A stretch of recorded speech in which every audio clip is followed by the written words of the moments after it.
Jai Shri Krishna students, hope you all are healthy at your home. Student અત્યાર સુધીના organometallic કમ્પાઉન્ડના 3 video લેક્ચરની અંદર આપણે જુદા જુદા ઓર્ગેનોમેટાલિક કમ્પાઉન્ડ જે છે તેનો અભ્યાસ કર્યો હતો. કઈ રીતે તેનું જે છે એ પ્રિપરેશન કરવામાં આવે છે, આ ઉપરાંત તેના ઉપયોગની આપણે વાત કરી હતી. ત્યારબાદ આજના વિડીયો લેક્ચરમાં આપણે જે તમારા ચેપ્ટરનો લાસ્ટ ટોપિક છે ફેરોસિન, તેના વિશેનો તમે અભ્યાસ કરશો. તો ફેરોસિનની વાત કરીએ તો ફેરોસિન એ ખૂબ જ અગત્યના ઓર્ગેનોમેટાલિક કમ્પાઉન્ડમાંનું એક છે. સૌ પ્રથમવાર 1951માં જે છે એ ફેરોસિનની શોધ થઈ હતી.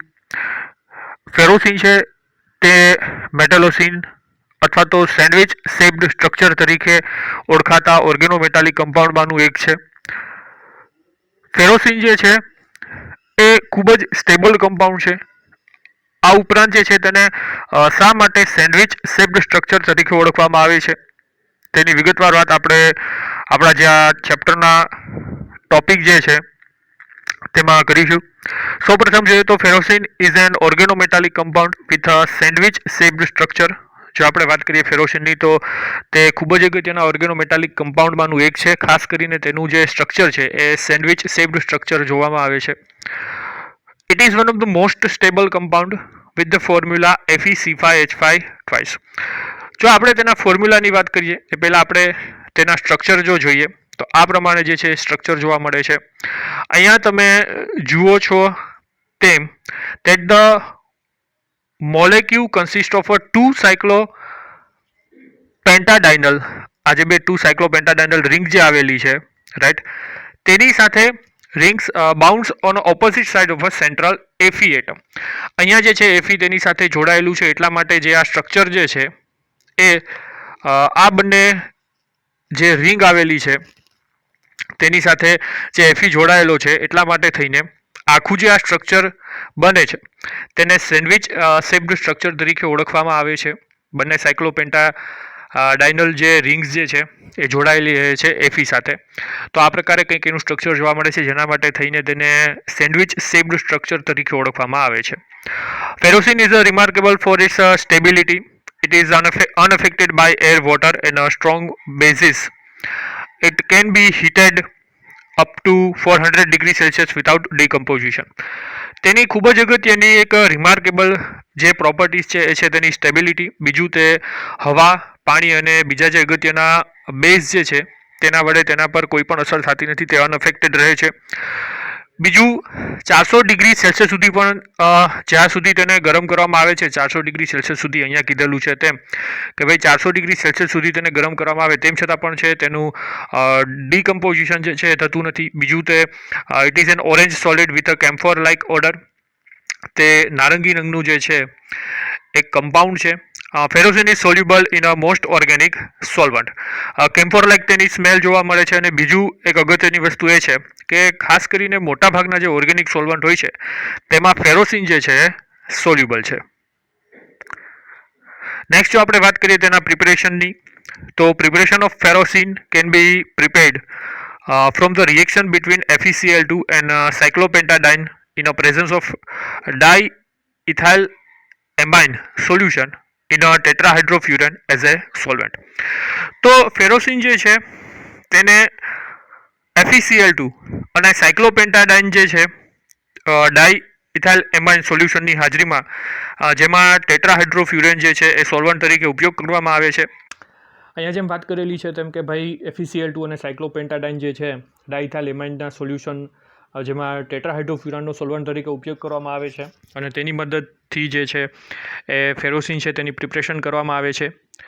નીચે અહીંયા જે છે એક કોમન રિએક્શન આપેલું છે જે અહીંયા આપેલું છે તેમ કે ભાઈ કઈ રીતે જે છે સાયક્લોપેન્ટાડાઇન જે છે તેની FeCl2 અને ડાયઇથાઇલ એમાઇન સોલ્યુશનની ટેટ્રાહાઇડ્રોફ્યુરનની હાજરીમાં પ્રક્રિયા કરવામાં આવે છે અને આપણને ફેરોસિન એ જે પ્રોડક્ટ તરીકે મળે છે.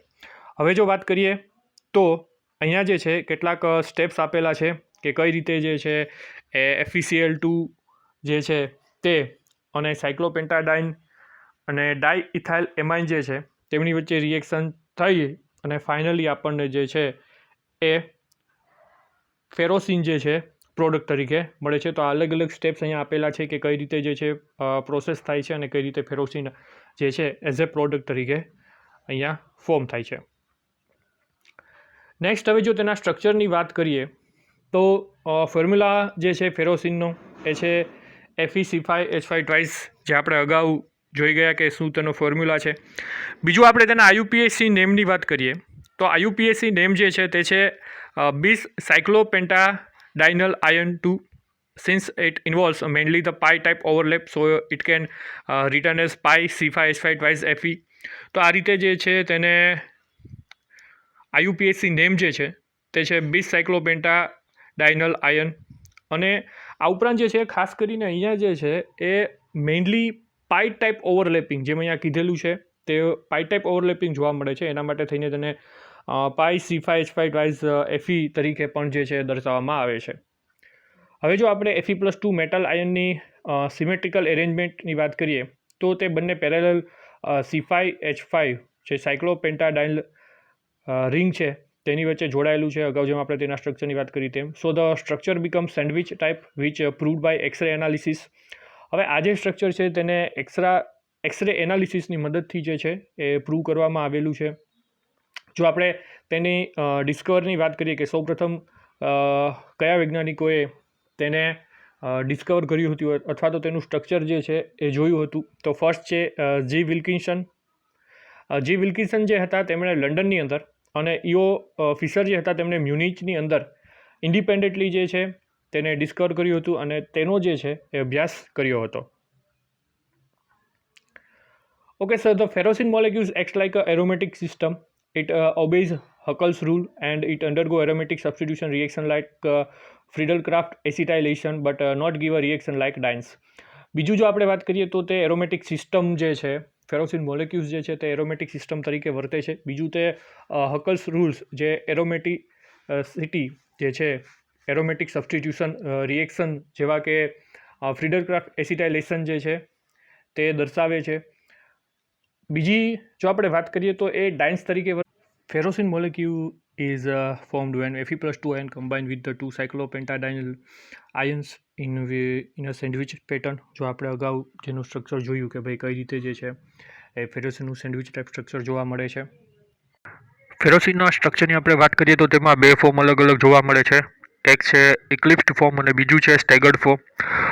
ઇક્લિપ્સ્ડ ફોર્મ અને સ્ટેગર્ડ ફોર્મ જે આપેલું છે અહીંયા આપણે એવી વાત કરીએ કે ભાઈ જે C5H5 રિંગ જે છે રાઈટ, જે આ C5H5 જે રિંગ આપેલી છે એ ધાતુ આયનની ઉપરની તરફ અને નીચેની તરફ જે છે એ સમાંતર રીતે ગોઠવાયેલી રહે છે. આથી તેના તે બે ફોર્મ જોવા મળે છે, એક છે ઇક્લિપ્સ્ડ ફોર્મ અને બીજું છે સ્ટેગર્ડ ફોર્મ.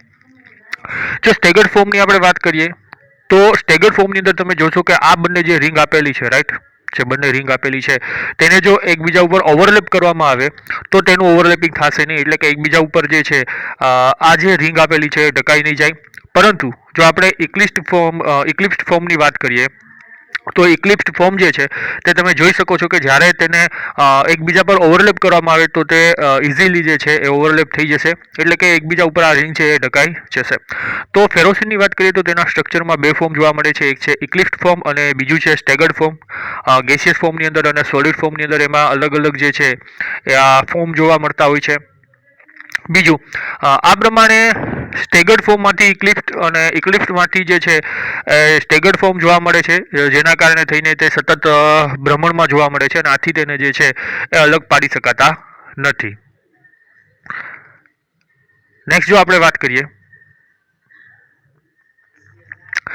હવે ફેરોસિનના સ્ટ્રક્ચરની આપણે વાત કરીએ તો તેમાં ટોટલ એરેન્જમેન્ટ ઓફ 18 ઇલેક્ટ્રોન્સ હોય છે, જેમાં 12 ઇલેક્ટ્રોન જે છે એ C5H5 રિંગ જે છે તેના અને 6 છે Fe+2 આયનના.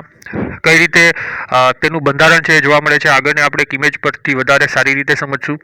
અને ફેરોસિન 2 3d orbitals, 1 4s orbital and 3 4p orbitals of Fe+2 undergoes D2sp3 hybridization and it forms a 6 equa energetic hybrid orbitals.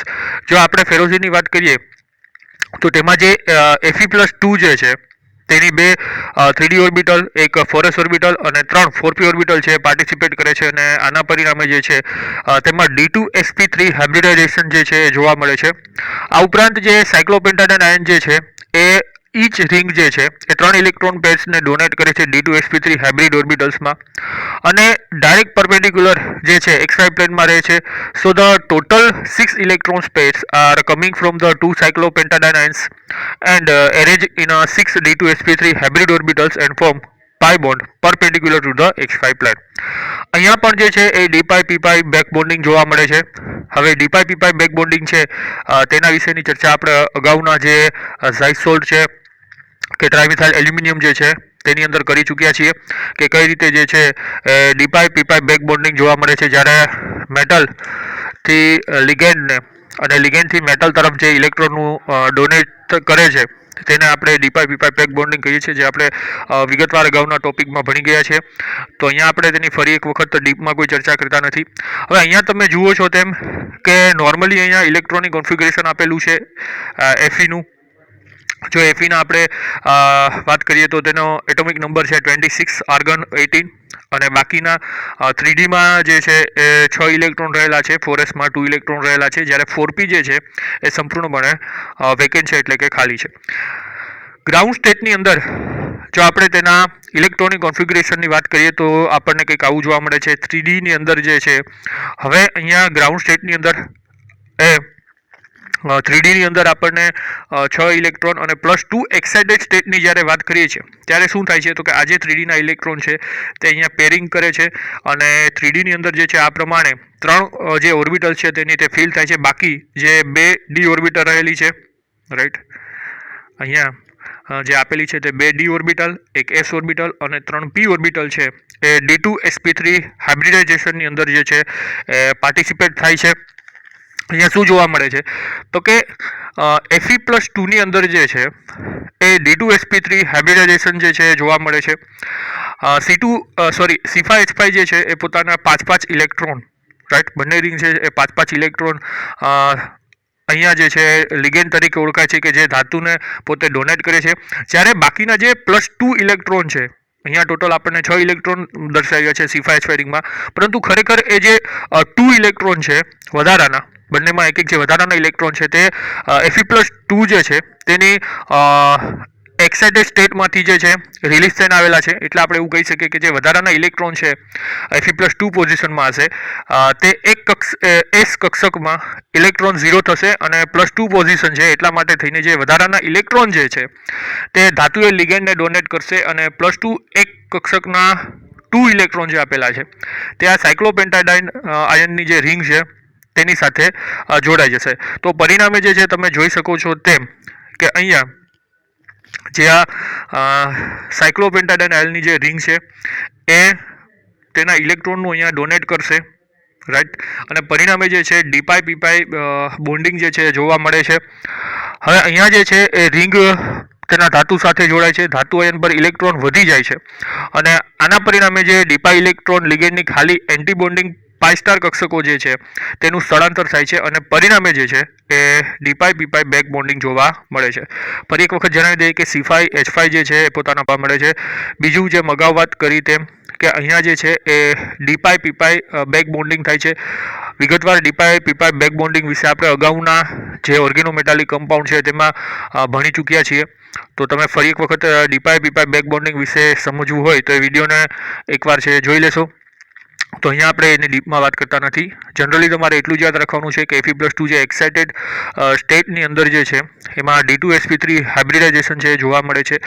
બંને સાયક્લોપેન્ટાડાઇન આયનની જે રિંગ છે એ કમ્બાઇન થાય છે ધાતુ સાથે અને પરિણામે જે છે આપણને આ પ્રકારનું એક ડી પી બેક બોન્ડિંગ જોવા મળે છે અને જે ફેરોસિન છે તેનું સેન્ડવિચ ટાઈપ સ્ટ્રક્ચર જે છે, સેન્ડવિચ શેપ સ્ટ્રક્ચર જે છે એ જોવામાં આવે છે, રાઈટ. નેક્સ્ટ જો આપણે વાત કરીએ તો out of 3 filled d orbitals of the Fe+2 ion, 1 d orbital donate electron pair to the empty p orbitals of ions which is above the xy plane paper, and other filled d orbital donate the electron pair to the empty p orbitals of cyclopentadiene ions which is below the xy plane. So therefore as a result d p back bonding takes place in a direction perpendicular to the xy plane between 2 cyclopentadiene ions and Fe+2 ions. તો અગાઉ જેમ અહીંયા જોયું તેમ કે ભાઈ આ પ્રમાણે જે છે નીચેની તરફ જે છે Fe+2 તેના ઇલેક્ટ્રોન જે છે ડોનેટ કરે છે. એવી જ રીતે જે ધાતુ આયન જે છે તેના પરથી જે ઇલેક્ટ્રોન વધી જવાથી જે ધાતુ આયનના ડીપાઈ ઇલેક્ટ્રોન લિગેન્ડની જે ખાલી એન્ટીબોન્ડિંગ પાઈ સ્ટાર કક્ષકો છે, રાઈટ, તેમાં સ્થળાંતર થાય છે અને પરિણામે જે છે એ ડીપાઈ પીપાઈ બેક બોન્ડિંગ જે છે જોવામાં આવે છે. અને અહીંયા જે છે એ D2sp3 હાઇબ્રિડાઇઝેશન જે છે એ જોવા મળે છે.